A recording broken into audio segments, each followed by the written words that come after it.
Who is the most universally loved violinist of all time? Me, of course! Don't I wish?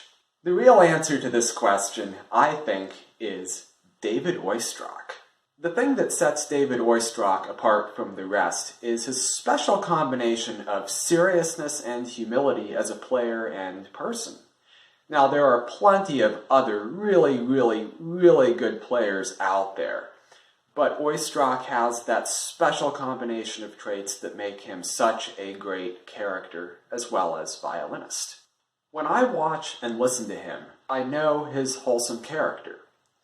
And I also feel the love that he has for the violin and for his listeners. Yes, I very much enjoy physically and scientifically great violin playing, but I also want to be moved by the performance. In speaking of Beethoven's Concerto, he said that humanity in music is that which goes from the heart of the composer to the heart of the listener. Oistrakh was able to communicate the humanity in the music he played, bringing the heart of the composer and listener together. That's something that this stuff can't show you. Oistrakh lived from 1908 to 1974, and first picked up a toy violin at the age of 3.5. It was given to him by his stepfather, and the young David so enjoyed picking up this little violin and emulating the street violinists in his hometown of Odessa, Ukraine. A couple of years later, he got an 8-size fiddle, a lot like this one. Around the age of 18, Oistrakh had already graduated from the Odessa Conservatory.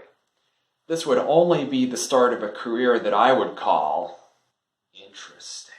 As a young and broke artist, Oistrakh toured Russia for a couple of years, playing with good and bad orchestras and conductors. He said it was all great schooling.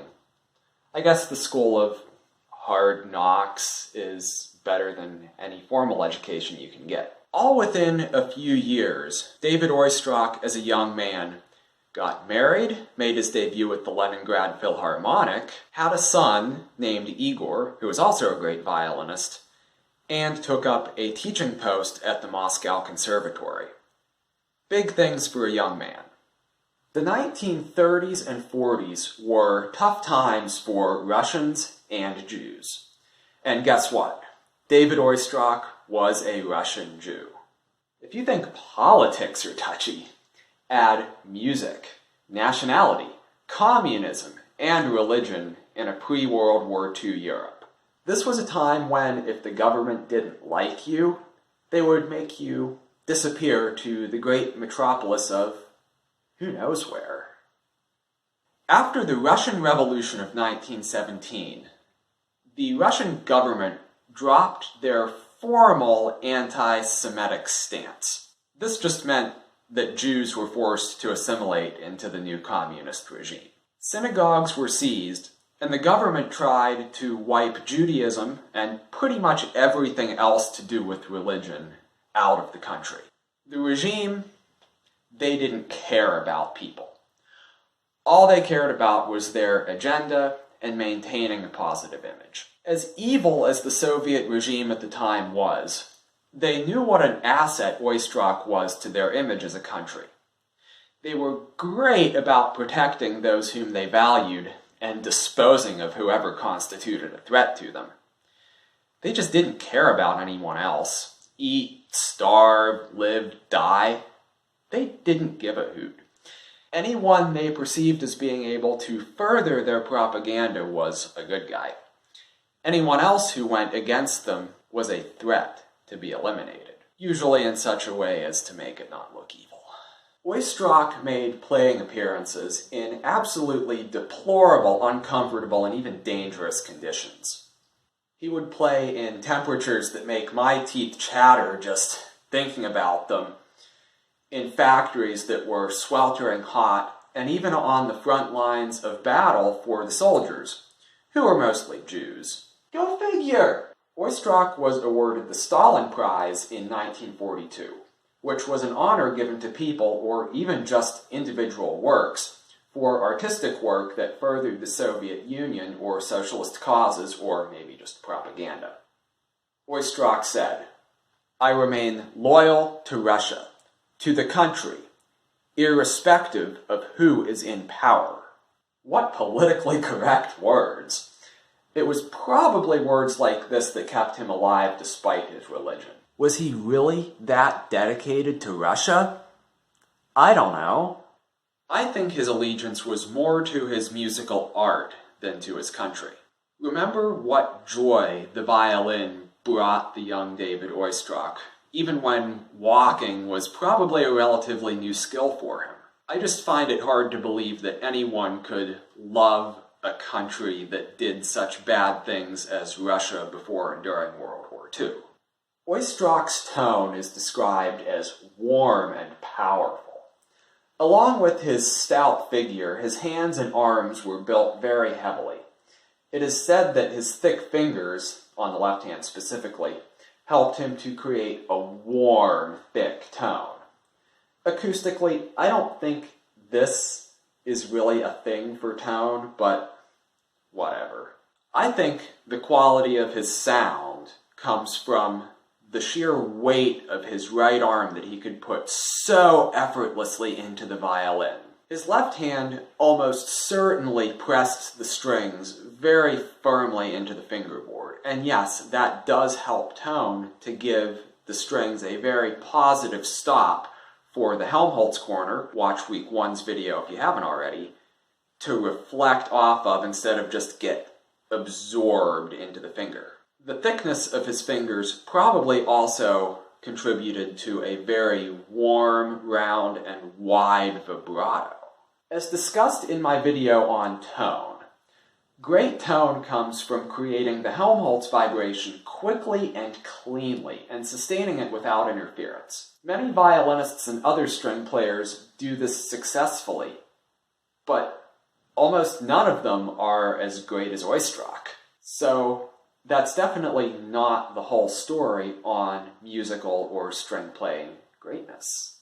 Oistrakh reportedly used parastro eudoxa D and G strings. These are gut core strings, and the G features a silver winding and the D an aluminum winding. Parastro, the manufacturer, says that they have a warm, complex, and rounded sound. They are fairly low tension, and on the Stradivarius violins that Oistrakh played throughout his career, yes, he played multiple Strads through his career, these eudoxas were probably a good choice for the D and G, because the low tension allowed the violin a lot of freedom to resonate. And even though gut strings aren't going to be that loud, a great Strad will resonate a lot at the very slightest vibration and be very responsive to the overtones that a string creates. The more powerful steel strings of the time would have been probably too much for the violins that Oistrakh played. Synthetic core strings that we have now were not available until right at the end of Oistrakh's life. Also, the dampening of gut strings probably helped Oistrakh to keep sonic control over such resonant instruments as those Strads. Uninterestingly, Oistrakh used prim steel E's. They were just steel wires. Everybody used them, everybody still uses them. No big deal. Now, interesting was Oistrakh's choices of A strings. His choices were either prim steel or parastro chrome core, both of which are steel core strings. Now, why might you want to use a steel core A string, especially on such a resonant violin as a Strad? This combination of strings was and still is a popular choice among Russian players. What it does is it moves the break from the bass register to the treble register, from between the A and E strings to between the D and A strings. That helps to minimize it and put it in a place where the listener doesn't really expect it. If you watch and listen to Oistrakh play, You can definitely hear this break between the low end, the D and G, and the high end, the A and E. It's really cool when you watch him on video, you can really hear it. My old teacher's best friend is a Russian violinist turned violin maker. And he still uses steel core A strings on his violins. He uses synthetic core D and G, but technology. The combination of synthetic D and G and steel A and E is something that I've personally used.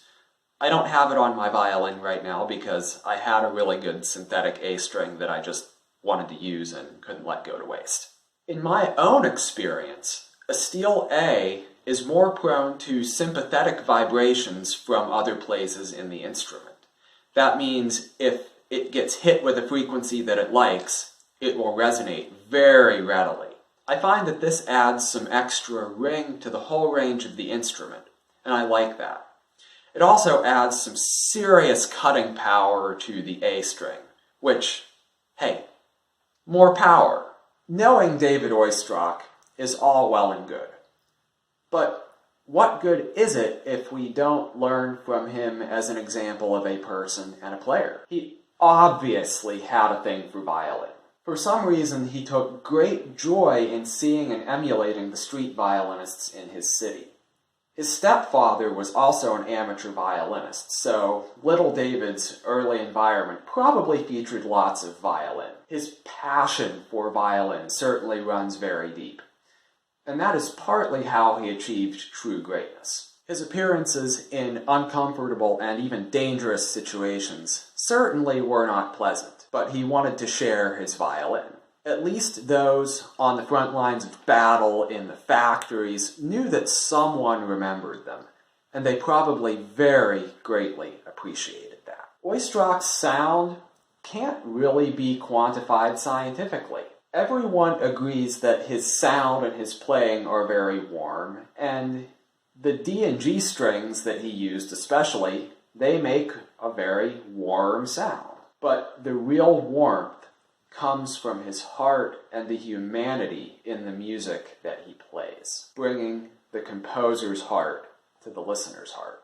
What does all this matter to us? How does Oistrakh and his life help us to achieve our little bit of greatness? I have to wonder if Oistrakh really even cared about being the greatest violinist out there. He wanted nothing more than to just share his violin with people and make their lives better for it. Maybe we can adopt this attitude towards everything we do, even if it's just schoolwork. A teacher will be looking at it, and that's an opportunity for you to have a positive impact on their day. If they're grumpy, it's their problem. No matter who you are or what you do, if you have human interaction, you have the opportunity to make someone's life better. Develop a passion for making people's lives better. A passion that Oistrakh had certainly above his country, and maybe even above the violin itself. Hone the skills that will help you to pursue that passion. Don't worry about greatness for its own sake. Greatness will come if you are doing things for the right reasons and with the right passions in the right place. Music transcends all political, racial, and religious divides. Even though Oistrakh's Jewish background would have made him a target of the regime, his music saved him. People outside of Russia and Europe knew Oistrakh, and in order to maintain a good image with the world, the Soviet regime had to treat him right. I would like you to listen to some of David Oistrakh's playing. Listen for the warmth of his gut D and G strings and the cutting power of his A and E strings. Watch his right arm and how he can just effortlessly put so much energy into the string, it's not even funny. And watch him. Watch him play. Watch him perform. If we can all follow a little bit of his example, we will all be better people and better players. Watch him, take him in. Oh, and don't forget to enjoy listening too. And also, don't forget to like this video, subscribe to my channel, and if you want to, leave a comment.